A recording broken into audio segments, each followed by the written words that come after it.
Assalamualaikum warahmatullahi wabarakatuh. Salam sejahtera untuk kita semuanya. Ketemu lagi dengan saya Noverlin Gule di acara Bincang Pengawasan Inspektorat Jenderal Kementerian Agama.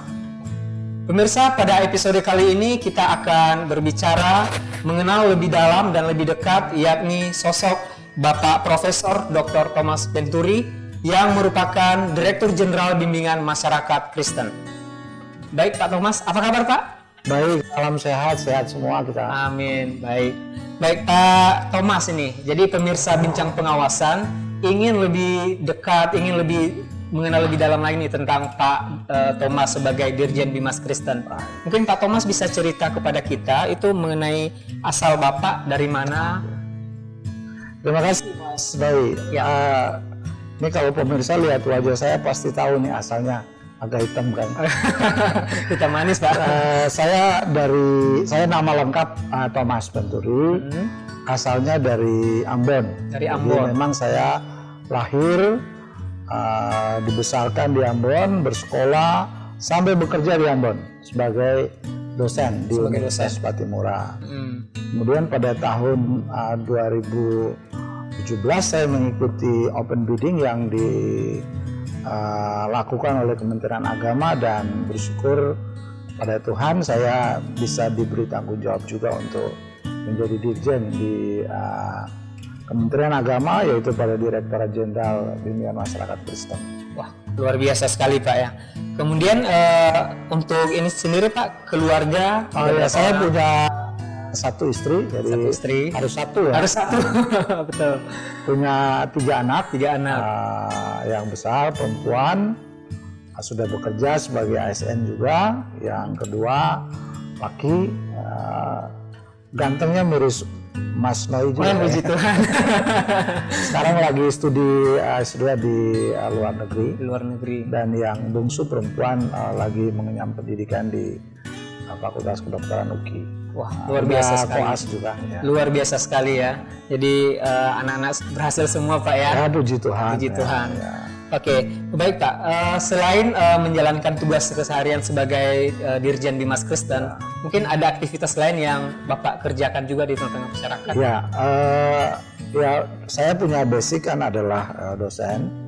Jadi memang di samping tugas utama sekarang dalam tanggung jawab sebagai Dirjen, tugas fungsional saya tetap saya lakukan, tentu dengan frekuensi yang berbeda. Jadi pembimbingan untuk program-program doktor dari beberapa mahasiswa yang masih menjadi tanggung jawab saya, terus saya lakukan juga mengajar.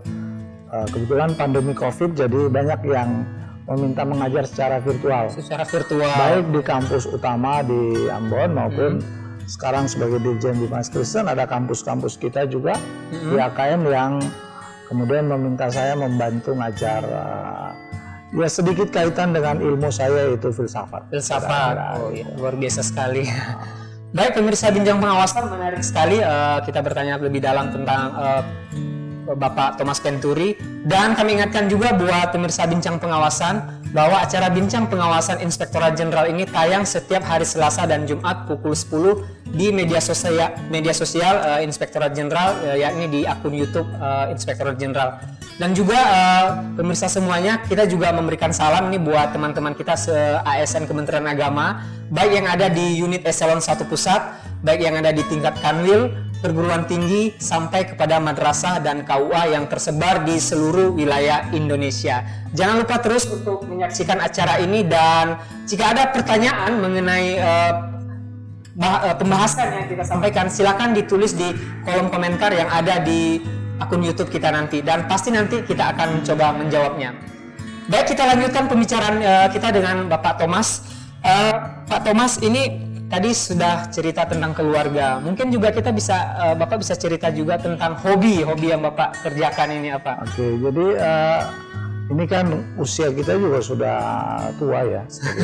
Tapi masih semangat muda Pak. Hobi ya tetap ada hobi untuk olahraga. Oh, olahraga. Walaupun kondisi pandemi, kita tetap ya ada lari-lari, walaupun lari di alat yang statis, tapi kita masih bisa jogging di itu. Kemudian juga kalau ada kesempatan ya goes sekarang kan. Goes ya. Oke, pemirsa semuanya, meskipun di tengah pandemi tapi olahraga tetap juga dilaksanakan ya, sebagaimana Pak Dirjen kita. Baik Pak, itu tadi tentang hobi dan mungkin ada makanan kesukaannya juga Pak, ya, saya kesehatan gitu. Ini memang sudah dari dulu ya. Jadi kemarin juga saya baca ternyata Indomie itu kan juga terkenal sekali sampai di seluruh dunia ya. Iya betul. Kebetulan yang membuat cita rasanya itu baru meninggal kan. Baru meninggal. Ya, hobi saya sebetulnya salah satu makan Indomie. Sama dengan saya. Jadi walaupun dulu makan waktu masih mahasiswa, ya masih tetap Pak. Ya itu saya nggak tahu, tapi itu ya 1 minggu mesti ada lah minta masak ya? Indomie. Oh, masak Indomie ya. Jadi seleranya sederhana sekali ya, Indomie cukup, nasi goreng cukup ya. Kalau yang terlalu itu berpengaruh juga untuk kesehatan. Kalau terlalu makan banyak berlemak juga kurang baik. Kurang bagus. Jaga kesehatan dengan makan yang simpel aja, yang tapi simpel, ya. Bergizi kira-kira gitu ya. Betul ya. Oke Pak, luar biasa sekali ya. Oke, baik Pak. Ini sebagai Direktur Jenderal Bimbingan Masyarakat Kristen ini, mungkin Bapak bisa menceritakan kepada kita, kepada pemirsa semuanya, itu mengenai tugas dan fungsi seorang dirjen sendiri itu seperti apa Pak? Jadi sebetulnya kalau kita bicara dirjen dalam kapasitas sebagai personal, dia tentu akan melaksanakan kebijakan Direktorat Jenderalnya. Nah, kebijakan Direktorat Jenderal adalah merumuskan dan kemudian mengimplementasi kebijakan pembinaan masyarakat Kristen di bidang agama dan pendidikan keagamaan. Tentu ini kalau kita derivasi akan sangat banyak, karena kita punya masyarakat Kristen Indonesia yang kalau ukuran data BPS populasinya sekitar 7%, itu juga memiliki karakteristik yang sangat beragam. Makanya kalau saya bicara tugas membuat kebijakan, itu kebijakannya bisa berlaku untuk semua denominasi gereja. Jadi kalau kita punya denominasi gereja yang relatif besar sekitar 326 dengan aras gereja sekitar 8, maka kebijakan pemerintah di bidang agama yang tentu adalah tugas Kementerian Agama dan kami yang ada di Direktorat Jenderal itu merumuskan kebijakan pembinaan masyarakat Kristen di 2 hal, yaitu terkait dengan agamanya dan pendidikan keagamaan. Karena 2 itu kan saling berrelasi sangat kuat. Jadi kalau pendidikan yang cukup, dia akan menopang pembangunan karakter umat atau masyarakat agama yang tentu lebih baik. Di tugasnya itu merumuskan dan menjalankan kebijakan. Merumuskan dan menjalankan kebijakan ya. Wah, luar biasa kebijakan sekali. Pembinaan ya. Pembinaannya luar biasa sekali ya. Baik Pak, mengenai program-program kerja yang dilaksanakan di Direktorat Jenderal Bimbingan Masyarakat Kristen, mungkin juga ada program yang terkait misalnya untuk pencegahan supaya bagaimana ASN di Ditjen Bimas Kristen itu jangan sampai melakukan tindakan yang KKN atau yang korupsi. Mungkin ada kebijakan-kebijakan yang Bapak berikan. Ya baik, sebetulnya sejak Direktorat Jenderal ini ada, tentu kebijakan-kebijakan itu adalah kebijakan dalam tata kelola ya. Salah satu yang penting tata kelola,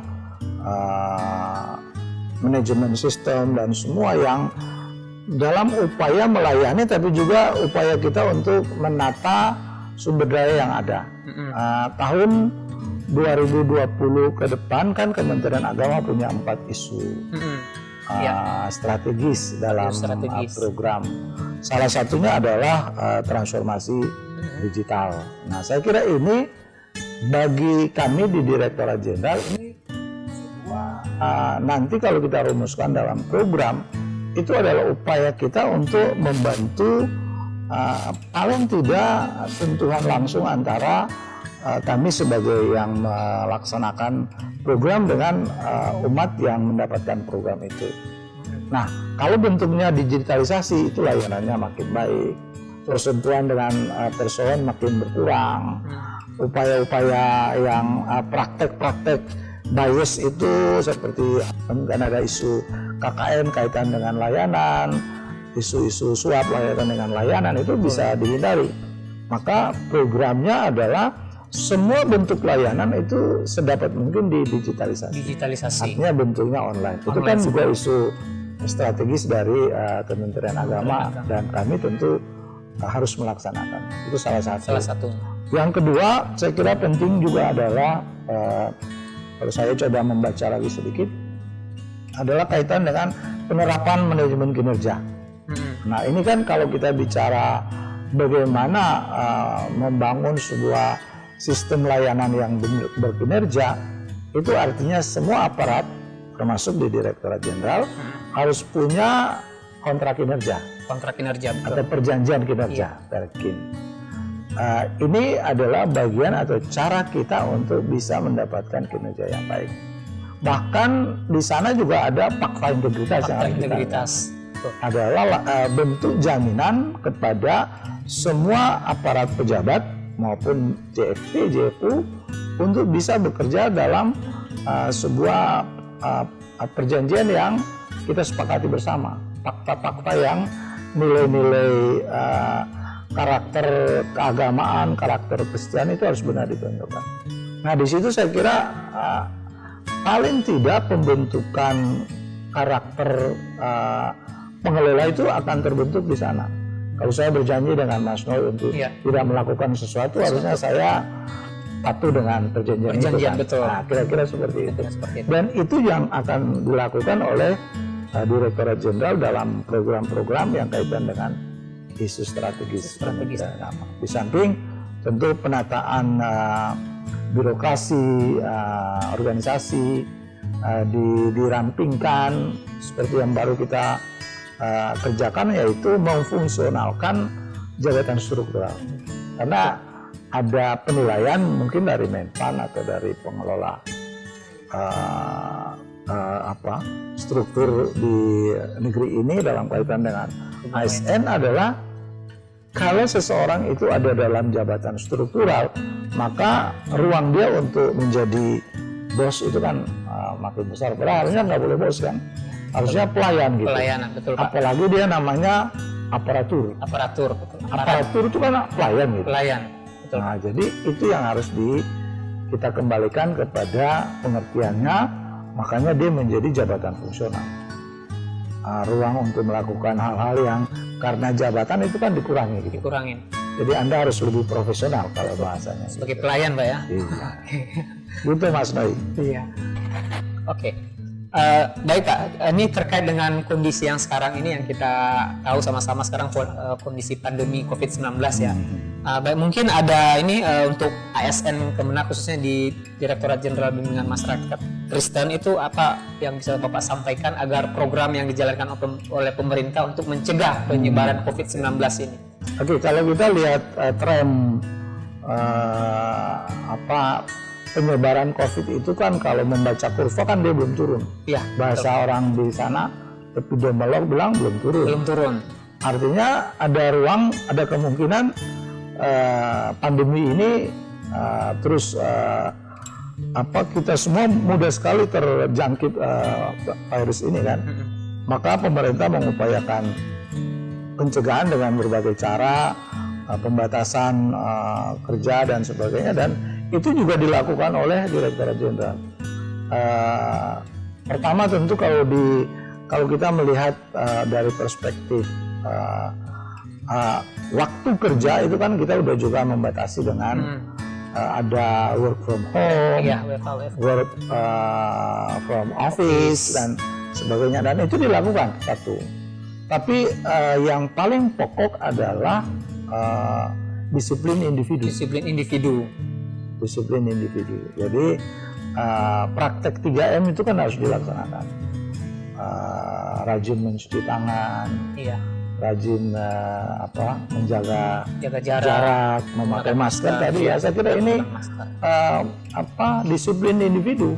Karena kalau itu digunakan kan, kalau menurut penelitian itu dia hampir 60-70% berpengaruh untuk membatasi penyebaran virus itu. Dan saya kira ini yang harus kita kerjakan sesuai dengan anjuran pemerintah. Kalau tidak maka kita juga akan rugi sendiri. Ya. Secara ekonomi tidak bisa tumbuh secara baik, kita bekerja juga dengan kondisi yang belum normal, makanya kita sebut era new normal. New normal yang kita maksudkan juga sulit kita interpretasi karena tentu berbeda sekali dengan yang normal itu. Saya mungkin saja ada keuntungan tadi bisa basis virtual untuk pertemuan. Benar. Tapi apakah dia efektif kan belum juga dievaluasi secara baik. Ini dilakukan karena kondisi kita adalah kondisi pandemi COVID ya. Iya, luar biasa sekali. Oke, di dalam kondisi sekarang ini Pak Kin, kita tidak hanya menghadapi COVID-19, tapi di era digital juga, di media sosial, kita sering mendengar atau melihat atau menyaksikan itu ada yang namanya ujaran kebencian, penyampaian berita bohong dan sebagainya. Nah, ini sebagai khusus untuk aparat ASN di Kementerian Agama atau di Dirjen Dimas Kristen, mungkin ada pesan yang Bapak sampaikan. Oke.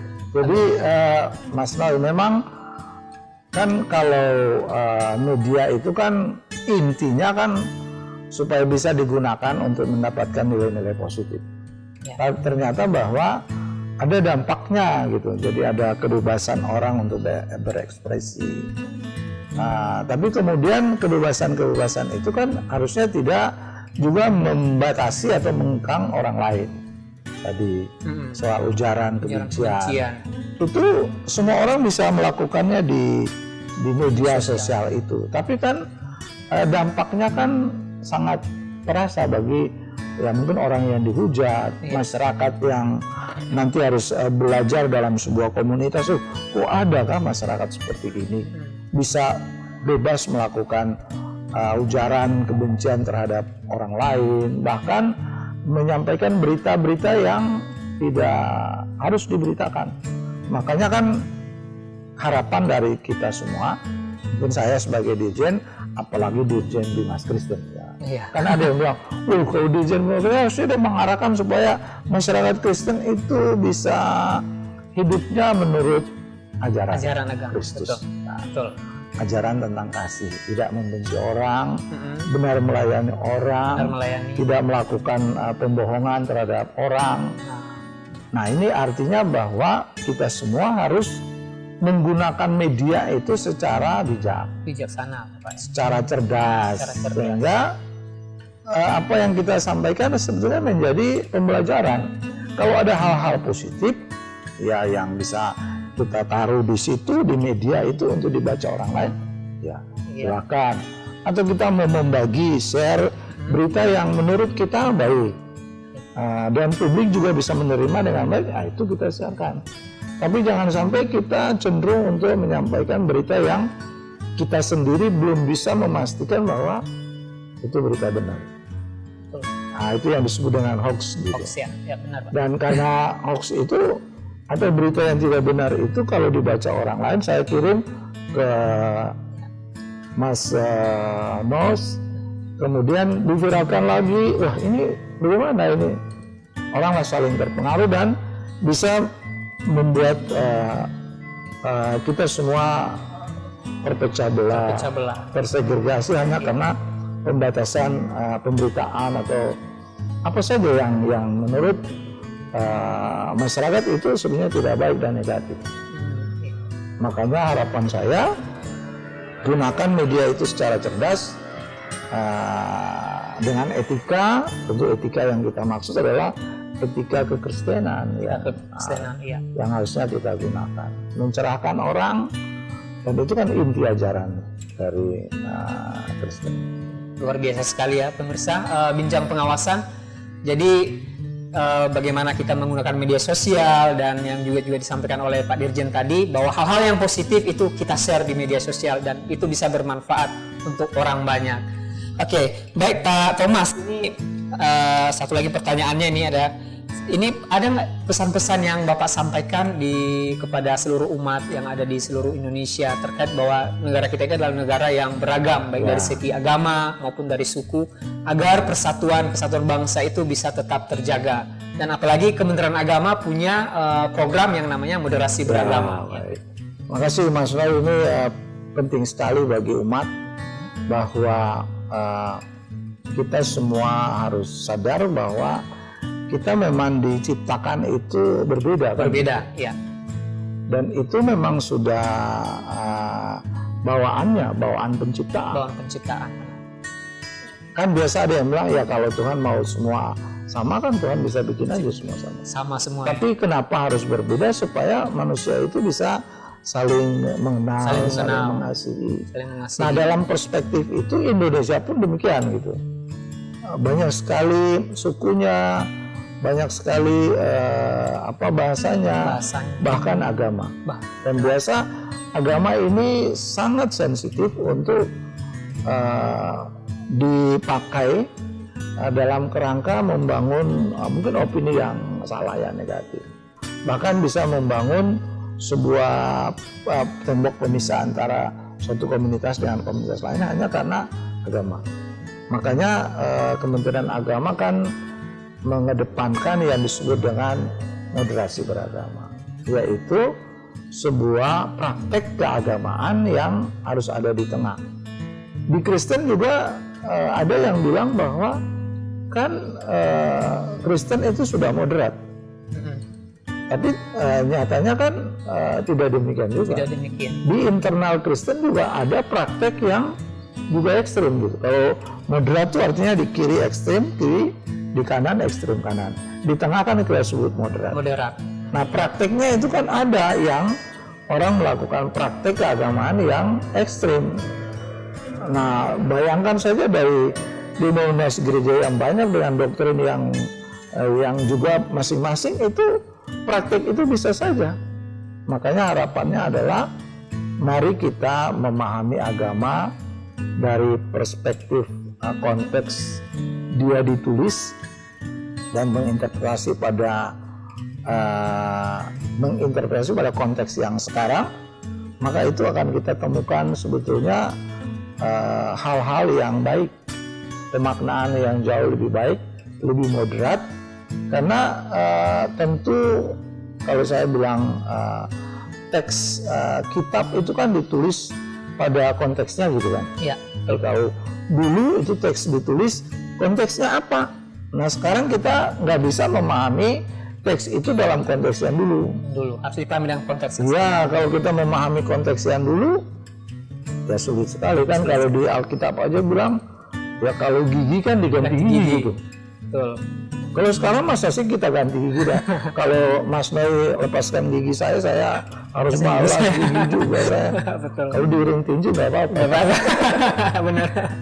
Jadi saya kira itu kita sebagai dirjen saya berpesan untuk umat untuk selalu taat pada ajarannya, ya, terutama ajaran Kristen yang dasarnya ada Alkitab. Memahami dia secara baik, mempraktekannya. Itu yang paling pokok dalam praktek kehidupan keagamaan yang moderat. Ya. Di situ kita bisa sebetulnya mendapatkan titik-titik yang saya sebut titik dialog, baik di antara umat beragama yang sama Kristen maupun antara Kristen dengan agama-agama yang lain. Perlu dialog, perlu diskusi untuk ada dalam perspektif yang sama. Memahami bahwa kita ini hanya manusia yang diciptakan yang harus melakukan kehendak Tuhan, Tuhan yang Maha Kuasa yang kita imani kan gitu. Saya kira itu Mas Noi untuk pertanyaannya bagi saya. Iya, luar biasa sekali pemirsa Bincang Pengawasan, tadi informasi yang sudah kita dapatkan dari Pak Thomas Penturi. Ini satu lagi nih pertanyaan pamungkas sekaligus nanti yang menutup pertemuan kita, jumpa kita di acara Bincang Pengawasan. Gini Pak, ini sebagai seorang dirjen itu berat nggak Pak sebagai menjalankan tugas sehari-hari sebagai seorang dirjen begitu Pak? Sebetulnya pekerjaan apapun dalam jabatan apapun kalau dikerjakan dengan hati yang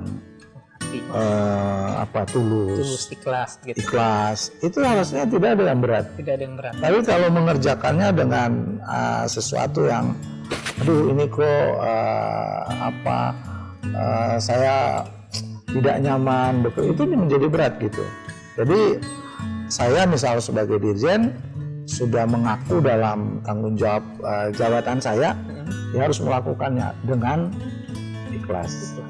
Yang sungguh-sungguh. Itu semua dengan sungguh-sungguh. Itu semua saya kira akan merasa ringan. Dan tadi kalau kita bisa mempraktekannya dengan baik, terutama dalam karakter ya, kalau saya sering bilang karakter itu yang menurut ajaran Kristen itu saya kira akan jauh lebih baik dan tidak ada merasa terbeban untuk melakukannya. Ya, luar biasa. Terima kasih Pak Dirjen. Ini tadi melaksanakan dengan ikhlas dan tulus begitu ya. Jargon dari Kementerian Agama ikhlas beramal. Ikhlas beramal, betul. Tepat sekali. Harus benar ikhlas untuk melakukan harus benar ikhlas. Baik, terima kasih Pak Dirjen. Selamat melaksanakan tugas. Sehat selalu dan Tuhan memberkati. Terima kasih Mas Baik. Salam sehat untuk kita semua. Tuhan memberkati. Salam. Salam. Baik. Terima kasih pemirsa Bincang Pengawasan. Demikian pada edisi kali ini tadi dengan mengenal sosok Dirjen Bimas Kristen Bapak Profesor Thomas Penturi, dan sampai ketemu di edisi Bincang Pengawasan selanjutnya. Saya Noverlin Gulo undur diri di hadapan kita semuanya. Salam.